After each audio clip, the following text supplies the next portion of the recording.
Hey Aries, it's Teresa with One Love, One Light. Welcome to your message. My intention is to get some insight on what's affecting your love energy, but we'll see what Spirit wants to bring out.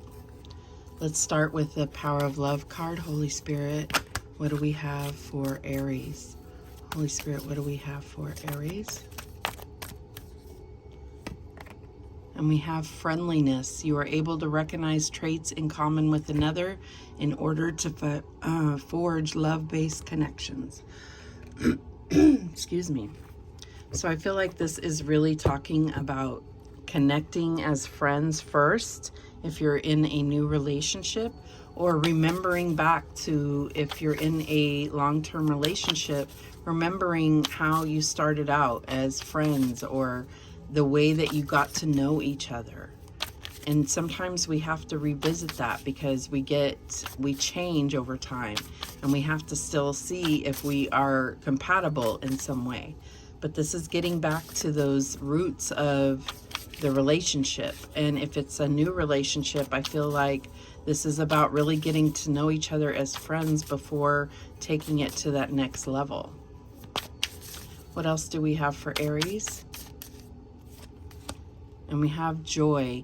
May you pursue what lights you up.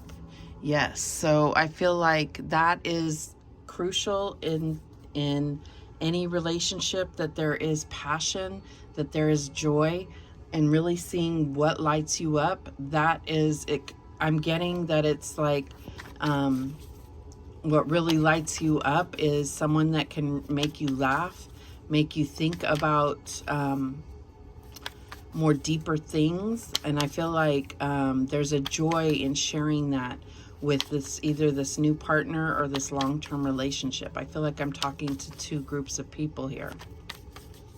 All right, so what else do we have for Aries? And we have third party. So this doesn't necessarily mean there's a third party. What this is suggesting is there's an interfering energy. This could be a person, this could be a job, this could be an environment that is causing an extra energy within this relationship or within this dynamic that hasn't been accounted for, is not necessarily meant to be there. And I feel like this is where we can get disconnected, from our joy, where we can start to lose passion because there's something that's draining the joy, the love from this relationship. So I feel like, this could also be if you're just starting out with someone or just met someone. I feel like there is other energies that are interfering in some way. So let's see how this is playing out. Show me the recent past energy for Aries. And we have the moon. So this could be past energy. This definitely could be fear. And I feel like with the moon coming out, there's some type of shadow energy that is not readily apparent. And I feel like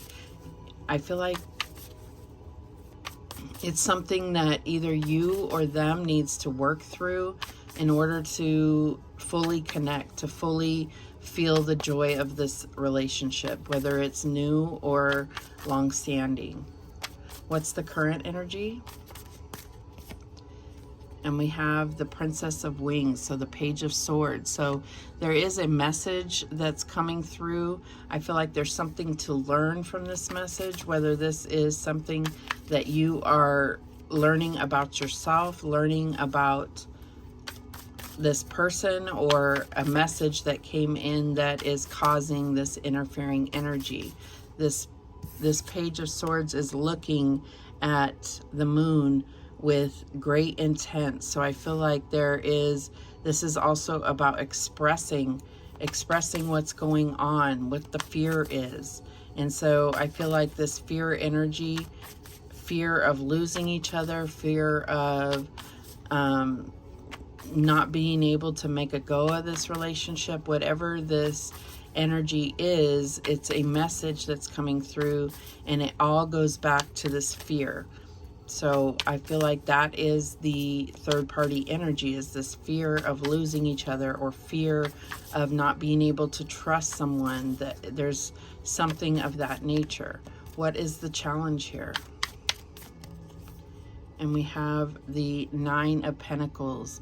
So I feel like this being the challenge is, it's like there's a level of like codependence here. So I feel like when we rely on someone else for taking care of our needs, then we are putting at risk that if that relationship doesn't work, then we have, you know, no one to rely on. So somebody in this relationship is counting on the other. And it's not to say you shouldn't be able to rely on each other, but there's an over dependence, or a codependence that's present here. And I feel like that creates the environment for fear of losing someone, not just because they wouldn't have their love partner, but because of their livelihood or being able to take care of themselves. All right, so what is the advice from Spirit here? And we have the Three of Cups, celebration. So I feel like there's a fear that there's a third party. Whether there is or not is almost beside the point, because the energy is there, you know. So I feel like the trust is not there. There could be reasons that you shouldn't trust this person, or that you shouldn't be trusted.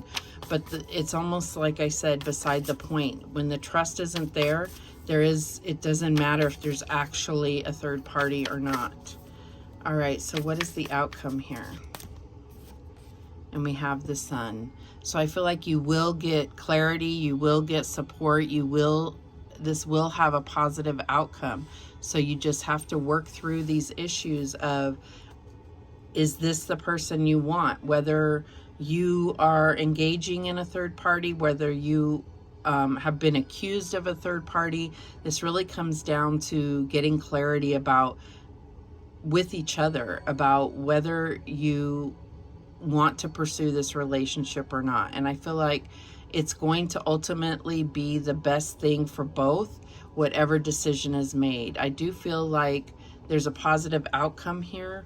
The bottom of the deck, we have strength, understanding. So I feel like there's this, I'm getting that there's this like flirt energy to one of you, and I feel like it is bothering the other person, but it has to do with things that have happened in the past, whether in this relationship or in another relationship. And so then it creates this worry or stress or fear that there's going to be third party interference. So I feel like ultimately this is going to be about finding joy within yourself, expressing what you hope for from this relationship, and allowing whatever this interference energy to fall away. But let's clarify. So show me the moon. What is this moon about for Aries?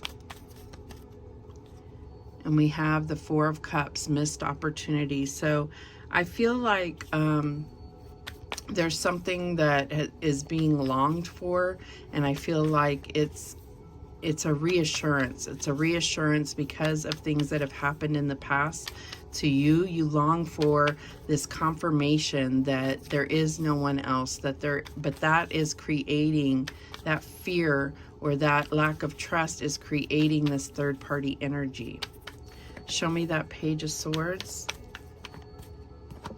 And we have the King of Pentacles, stable. This is what you desire. You want stability. You want to know what to expect. You want reliability. So this is what I'm getting here. So what is the challenge? We have this Nine of Pentacles. Clarify that Nine of Pentacles. And we have the Four of Wands, foundation and commitment.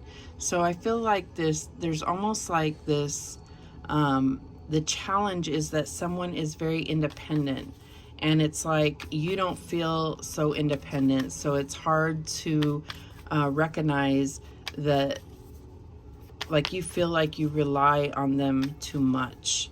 And I feel like that is what's meant to be shared here. Four of Wands can definitely represent marriage, or celebrating anniversaries, or any kind of landmark within a relationship. So I feel like this is where the stability is really going to come into play. Show me this Three of Cups. What is this Three of Cups about? And we have the Eight of Wands, energy surge and communication. So I feel like this is really about supporting each other and being open to, maybe one person is more on the financial front of support and the other person is more emotional, but balancing that out and being there for each other, and some reassurance. When it's too much, then it becomes needy and desperate. But when we're able to confirm with each other that we're going to be there for the long haul, that can go a long way for a relationship. All right, show me the Sun here. And we have the Three of Cups again, celebration and community. So I definitely feel like there's going to be support. I feel like this is also support from those that you love around you, your family, your friends, well, not so much co-workers. I'm not getting co-workers, but I feel like it's like building a better support system to where yes, you can rely on your partner, but also know that you have others around you to support you. At the bottom of the deck, we have the Knight of Wands. So passionate adventure. I feel like this is where we're pursuing that passionate adventure with each other. I feel like that's this strength says understanding. I feel like it's understanding what your partner needs and your partner understanding what you need as far as passion and changing things up to make it interesting, if that makes sense. All right, so let's get some guidance. What guidance do we have for Aries? And we have Unicorn, invite serendipity. Yeah, that's what I'm getting here, is there's a need for spontaneity, for things to just play out in a less planned way, and invite the energy of going with the flow as to what presents itself. Let's get one more. And we have Owl. Follow your intuition. So I feel like this is where this fear may be getting in the way of your intuition, but I feel like letting go of fear and allowing yourself to connect to your intuition to fully feel what's happening, and then trusting that, okay? Trusting that intuition. If you really feel that there is third-party intervention and that is what your intuition is telling you, you don't have to have proof. That's just letting you know that this isn't the right relationship for you, or this isn't the right direction for this relationship. And there needs to be some conversations, obviously. All right, so those are the messages that came through for you, Aries. Thank you so much for watching. I do appreciate it. And remember, the universe has your back, and so do I. Take care.